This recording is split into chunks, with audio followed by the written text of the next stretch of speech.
예, 할렐루야. 추운 겨울이 지나고 또 우리에게 따뜻한 봄을 주실 하나님을 찬양합니다.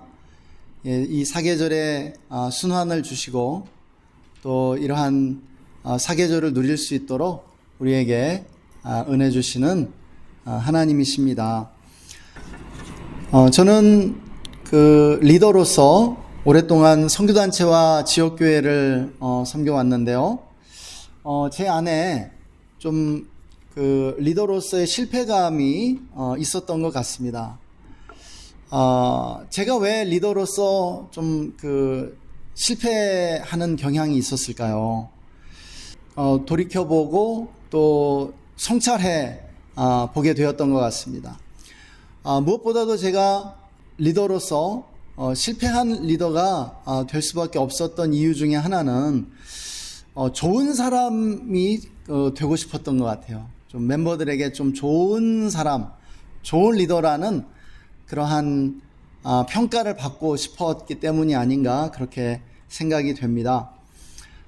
제가 경험해왔던 많은 리더들, 이렇게 권위주의적이고 또 막 이렇게 권위를 이용해서 위협하면서 또 사람들을 막 이렇게 몰아대고 이렇게 쥐어짜내는 그러한 리더들을 많이 경험했던 것이죠. 그래서 그러한 리더들을 보면서 그 거부감을 가지지 않았나 그렇게 생각이 됩니다.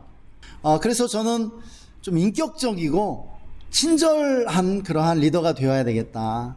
그리고 좀 멤버들에게 정말 좋은 사람이라고 이렇게 인정받고 칭찬받을 수 있는 그런 리더가 되었으면 좋겠다라고 그렇게 생각을 했던 것이죠. 그래서 친구 같은 리더, 인격적인 리더가 되어야겠다고 생각했습니다. 그래서 착한 리더, 그렇게 리더십을 발휘하고 싶었습니다. 내가 좀 착해야 한다는 그런 강박관념 같은 게 있지는 않았는지 모르겠습니다. 그런데 이렇게 제가 착한 리더로서 부드럽고 친절하게 대했을 때 희한하게도 조직이 굴러가지 않는 것입니다. 그러니까 권위주의적이고 강요하는 그런 리더들이 이끌었을 때보다도 제가 이렇게 조직을 이렇게 이끌었을 때 조직이 이렇게 잘 원만하게 움직여지지 않는 것이죠. 굴러가지 않는 것이죠. 그리고 조직의 기강이 해이해지면서 사람들이 제 말을 듣지 않는 것을 보게 되었습니다. 한마디로 만만한 사람이 된 것입니다. 만만한 리더가 된 것이죠. 아무렇게나 행해도 뭐 특별히 막 싫은 소리 하거나 그 나에게 이렇게 불이익을 줄 사람이 아니라고 그렇게 인식이 된 것입니다. 그러면서 팀원들 가운데 자기 마음대로 하면서 자기 하고 싶은 대로만 하는 사람이 생겨났죠.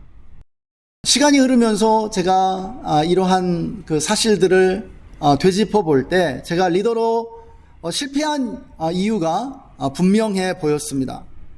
너무 순진했다는 것이죠. 한마디로. 사람들이 다 나 같을 줄 알고 내가 잘해주면 알아서 잘해줄 거라고 그렇게 가정을 한 것입니다. 저는 사람들이 근본적으로 이렇게 선하다는 이 성선설을 믿고 있었던 것 같습니다. 그러나 어리석은 생각이었죠. 우리 모두는 사람들이 착하다는 이 성선설을 믿어야 합니다. 사람들 안에는 분명히 선한 성향, 어떤 선한 본성이 분명히 있습니다. 그러나 이 성선설을 믿는 동시에 성악설도 함께 믿어야만 한다는 것이죠. 사람들에게는 모두 착한 면이 분명히 있지만 그러나 그 이면에 악한 성향, 악한 본성도 분명히 있다는 사실입니다. 나치의 죽음의 수용소와 스탈린의 시베리아 수용소, 또 캄보디아의 킬링필드와 같은 인간이 인간을 학살하는 그 모든 현장에 있었던 사람들이 정말 철저하게 악한 사람들만은 아니었어요. 이 일을 수행했던 많은 사람들은요, 굉장히 착하고 성실한 사람들도 있었다는 사실입니다. 그런데 착하고 성실한 사람들이 왜 그러한 일을 행했느냐? 그들 안에 있는 악한 그러한 본성이 충동을 받았다라고 하는 것이죠. 그러니까 우리 모두도 사실은 우리가 어떤 특정한 상황 속에서 특정한 조건 하에서는 그런 일을 행할 수 있는 충분한 가능성이 있다는 사실, 우리 모두는 그 사실을 자각하고 인정하고 겸손해져야 한다라는 그러한 사실입니다. 인간 내면에 보편적으로 이 악함이 잠재하고 있다는 것이에요. 이것은 교회 다니는 사람도 마찬가지요. 또 우리 같은 사역자들도 마찬가지입니다. 잘해줬더니 방만해지고 자기가 할 일 안 하고 마음대로 하더라는 것이죠. 한마디로 리더를 이용해 먹기만 하더라는 것이죠. 그래서 제가 깨닫게 된 것이 있습니다. 바로 리더십의 핵심이란 무엇인가? 그것은 리더의 인격도 중요하지만, 리더가 멤버들에게 정말 인격적으로 잘 대해주는 것도 중요하지만, 그에 앞서서 그것보다 먼저 무엇이 필요하냐면 멤버들에게 경외감을 불러일으킬 수 있어야 한다는 것입니다. 멤버들에게 경외감을 일으킬 수 있는 능력, 이것이 리더십에 있어서 굉장히 중요한 핵심 요소이고 친밀감에 먼저 조건 지어지는 그러한 필수 조건이라고 하는 것이었죠. 여러분, 여기서 말씀하는 이 경외감은요, 공포나 경악이 아닙니다. 막 무서워하는 것 아니에요. 이것은요, 그 정도 수준은 아니고 그것보다는 굉장히 덜한, 아주 그냥 보편적으로 인간이 가질 수 있는 적당한 수준의 두려움이라고 할 수 있겠습니다. 근본적으로 리더가 멤버들에게 어느 정도의 어떤 최소한의 두려움을 줄 수 없다면요, 리더십은 발휘될 수 없다는 것입니다. 여러분, 리더십을 발휘하기 위해서는 권위가 제대로 서야 되는데, 이 권위가 세워지기 위해서 반드시 필요한 것이 무엇이냐면, 권위를 세워주는 것이 무엇이냐면 바로 리더가 멤버들에게 아주 최소한 정도의 두려움을 줄 수 있어야 한다는 거예요. 그것이 없이는요, 여러분, 공동체는 절대로 세워질 수 없다는 것입니다. 리더십이 발휘될 수 없다라는 것이에요. 여러분, 친구 같은 리더, 형 같은 리더 어떻게 될 수 있습니까? 잘해주기만 해서는 결코 되지 않아요. 먼저 두려움을 줄 수 있다는 그 조건 위에서만 바로 친구 같은 리더, 아주 친밀한 그러한 리더도 될 수 있다는 사실입니다. 여러분, 인간에게 있어서 이 두려움이라는 감정은 여러분, 인간이 태어난 이후로 반드시 훈련해야 할 감정입니다. 2500년 전에 중국은 아비규환의 전쟁터였습니다. 춘추 전국시대였죠. 수많은 나라들이 난립하면서 끊임없이 전쟁을 벌이는 통에 수많은 젊은이들이 죽어나갔습니다. 자녀를 많이 낳았지만 인구가 증가하지 않았어. 왜냐하면 나라와 나라, 민족과 민족이 끊임없이 그냥 서로를 죽이면서 학살하고 그렇게 전쟁을 벌였거든요. 그래서 사람들은 비참한 세상 속에서 너무나 큰 고통을 겪고 있었죠. 인륜과 도덕이 사라졌고요, 이 전쟁과 혼란의 문제를 해결할 방도를 찾지 못하고 있는 상황이었습니다. 그때 공자가 등장했습니다. 그는 그 시대에 이 세상에 존재하는 이 무질서와 혼란을 극복할 방안을 제시하죠. 그가 제시한 방법이 무엇이었습니까? 예였습니다. 예라는 것이었어요. 오늘날 쉽게 그냥 말하면 예의죠. 예의, 매너, 에티켓이라고 말할 수 있을지 모르겠습니다. 그는 모든 사람들이 예의로서 서로를 대하면 세상의 평화가 도래할 것이라고 가르쳤습니다. 인의를 가르쳤어요. 인의라고 하는 이 예로서 서로를 대하는 거예요. 의롭게 서로를 대하고요, 또 인으로서 인자하게 서로를 대하면 이러한 무질서와 혼란, 이러한 전쟁통과 같은 정말 아비규환의 세상 속에 평화가 서서히 찾아올 수 있다고 가르친 것이죠. 여러분, 공자가 그 가르친 그 근본에 뭐가 있는지 아십니까? 두려움이라는 이 감정이 있는 것입니다. 두려워해야 한다는 거예요. 두려워해야 예의를 갖출 수 있다는 것이죠. 예를 다할 수 있다라는 것이에요. 그러나 여러분, 이것보다도 1000년 전에 우리 하나님은 이미 인류에게 율법을 주셨다는 사실입니다. 율법 이전의 세상도 마찬가지였습니다. 율법 이전의 인간은 무법천지의 세상 속에 살고 있었죠.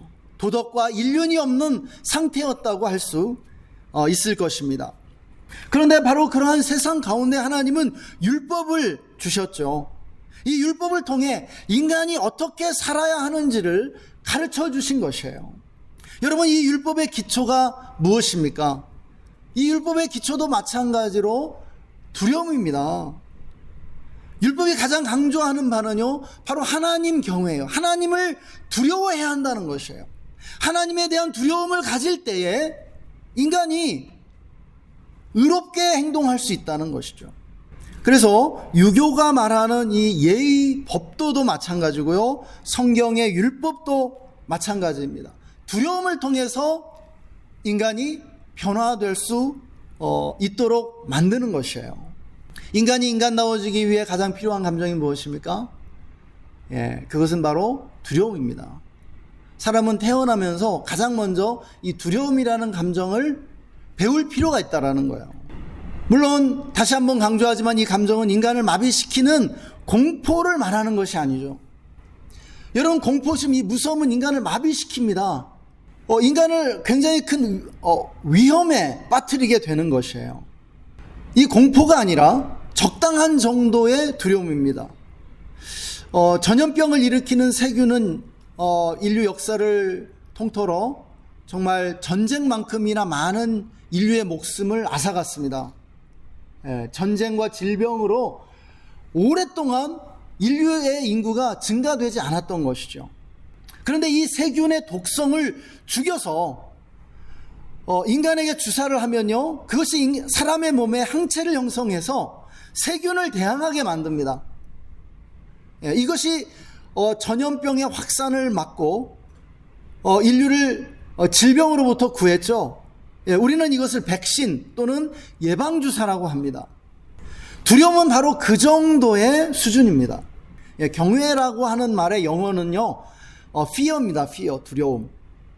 하나님을 경외한다는 것은 fear of God이에요. 하나님을 두려워하는 마음이에요. 이것은 무서워하거나 공포스러워하는 것이 아니라 이 공포의 독성을 제거한 적당한 정도의 두려움이라고 하겠습니다. 여러분, 인간이 두려움을 배우지 않는다고 생각해 보세요. 두려움이라고 하는 이 감정이 훈련되지 않은 사람을 생각해 보세요. 즉시로 위험에 처하게 됩니다. 두려움이 없다면 인간은 법을 지키지 않을 거예요. 두려움이 없다면 인간은 다른 사람을 존중하지 않을 것이고요. 위험을 위험으로 인지하지 못해서 늘 위험 속에 노출될 겁니다. 높은 데 올라가서도 두려워하지 않고요. 교통신호 지키지 않고 불법으로 막 횡단하는 것도 두려워하지 않고요. 여러분, 두려움이 없다면 이 세상은 무법천지가 될 것이라는 말씀이죠. 두려움 때문에 사람들은 교통법규를 지키게 되고요. 두려움 때문에 운전을 조심해서 하게 됩니다. 그래서 운전을 시작하면서 한두 번의 작은 사고들이 장기적으로 이 운전자의 안전을 지켜주는 그런 안전장치가 되기도 해요. 왜냐하면 잘못 운전했을 때 사고 나면 어떤 피해를 입는지 경험하는 거거든요. 그래서 더 조심하게 됩니다. 여러분, 두려움 때문에 세상이 돌아가고 있는 것이에요. 두려움이 인간과 세상을 구원한다는 사실을 알아야 합니다. 오늘 말씀은 하나님의 친밀함이 하나님을 경외하는 자에게 있다고 말씀해 주고 있습니다. 하나님의 친밀함이 하나님을 경외하는 자에게 있다. 여러분, 이 말씀은 경외함이 없으면 친밀함도 없다는 의미입니다. 여러분, 왜 그럴까요? 우리가 속되게 하는 말 중에 잘해주니까 머리 꼭대기까지 올라간다는 그런 말이 있습니다. 유대 격언에는요, 친밀함이 경멸함을 낳는다라는 그러한 격언도 있는 것이죠. 너무 친밀하게 하니까 경멸하는 거예요. 그래서 성경에 선지자가 자기 친척과 고향 외에서는 존경을 받지 못함이 없느니라. 이 선지자가 어디서만 존경받지 못하냐면 친척들과 고향에서만 존경을 못 받는다는 거예요. 그래서 선지자는 친척과 고향을 떠나야 됩니다. 왜냐하면 친척과 고향에서는 존경을 못 받거든요. 경멸하거든요. 그곳에서는 너무 잘하니까, 너무 친하니까 그렇다라고 하는 것입니다. 고린도전서 13장에 이런 말씀이 있습니다. 사랑은 무례히 행하지 않는다 라는 그러한 말씀이 있습니다. 사랑은 무례히 행치 않는 것입니다. 그런데 사람들은 무례히 행하죠. 친해지면 무례히 행합니다. 예의를 지키려 하지 않아요. 근데 그것이 사랑이 아니다라고 말하는 것입니다. 사람은 누구나 자기가 두려워하는 존재와만 참되고 인격적인 관계를 형성할 수 있습니다. 여러분, 우리가 살아가면서 가장 사람들과의 관계 속에서 기분 나빠지고 또 이렇게 상처받을 때가 있어요. 감정이 상할 때가 있어요. 어떤 때인지 아십니까? 그것은요, 이 사람이 지금 나를 얕보네 이런 느낌 받을 때예요. 나를 얕본다고 느낄 때 사람들은 상처받고 화내고 그리고 관계가 깨지게 되는 거예요. 왜 얕봐요? 여러분, 사람들이 얕본다는 그 느낌이 언제 오는 거예요? 사람들이 자기를 조금 더 두려워하지 않을 때 그런 느낌 받게 되는 거예요. 사람들이 자기를 조금 더 두려워하지 않을 때 무시당한다고 느끼는 것이죠. 그리고요, 인간은 두려움을 불러일으키는 존재만을 진정으로 존중하고 사랑할 수 있는 것입니다. 그래서 경외가 없으면 친밀도 없게 되는 것이죠. 여러분, 오늘날 우리가 살아가는 이 세상에 두 가지 문제가 있습니다.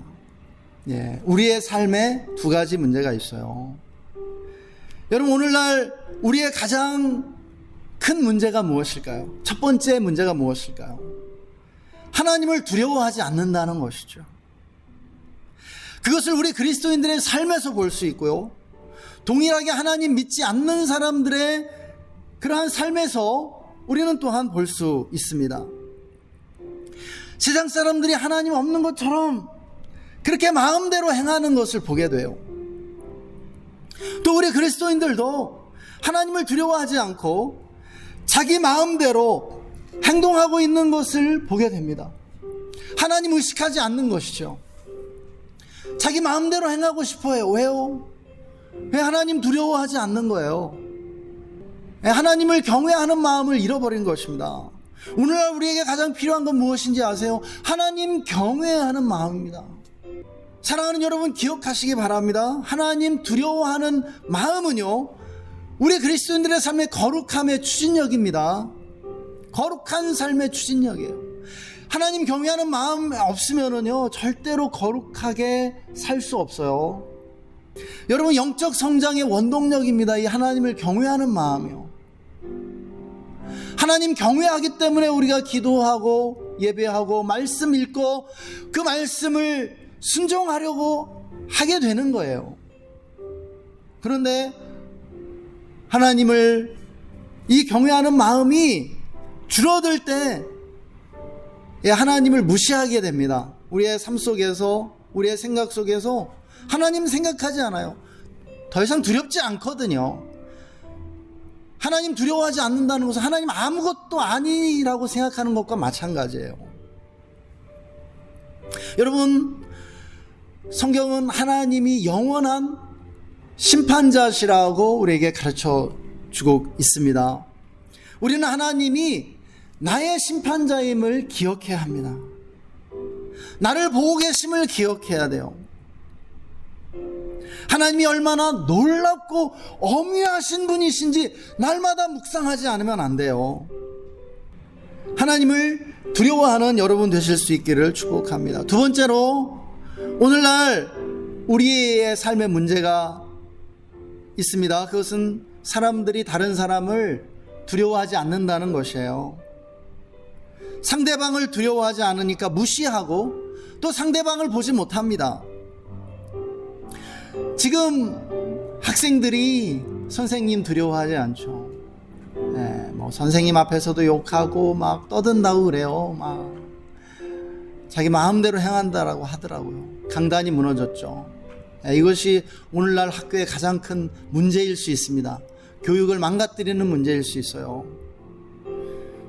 왜 학생이 선생님을 두려워하지 않게 만들었죠? 왜 더 이상 학생들이 선생님을 존경하지 않게 만들었죠? 너무너무 심각한 문제입니다. 여러분, 진보가 보수를 두려워하지 않아요. 보수가 진보를 두려워하지 않습니다. 그러니까 막 서로 싸우는 거예요. 막 극단으로 갈등을 빚어나가는 것입니다. 여러분, 이 세상이 얼마나 지금 무질서해지고 있어요. 혼란해지고 있어요. 왜요? 서로를 예의로서 대하지 않거든요. 매너가 없어요. 에티켓이 없어요. 예수님이 말씀하신 것처럼 사랑으로 대해야 합니다. 원수조차 사랑하겠다는 그러한 결단으로 서로를 대하지 않으면 안 돼요, 지금. 그러기 위해서는 두려움이라는 기초가 필요한 것입니다. 적당한 두려움을 가져야 무례하지 않을 수 있고요, 참으로 사랑할 수 있는 겁니다. 우리가 참으로 하나님을 경외하고 다른 사람들을 두려워함으로 존중할 수 있는 사람들 될 수 있기를 소망합니다. 여러분, 우리가 참 인간다워져야 돼요. 성경이 말하는 그런 인간다움 가져야 합니다. 우리가 성경 말씀을 따라 살 때 가장 인간다워지는 걸 두려워해야 돼요. 두렵고 떨림으로 서로를 대할 수 있어야 합니다. 이 시간 함께 기도하시겠습니다.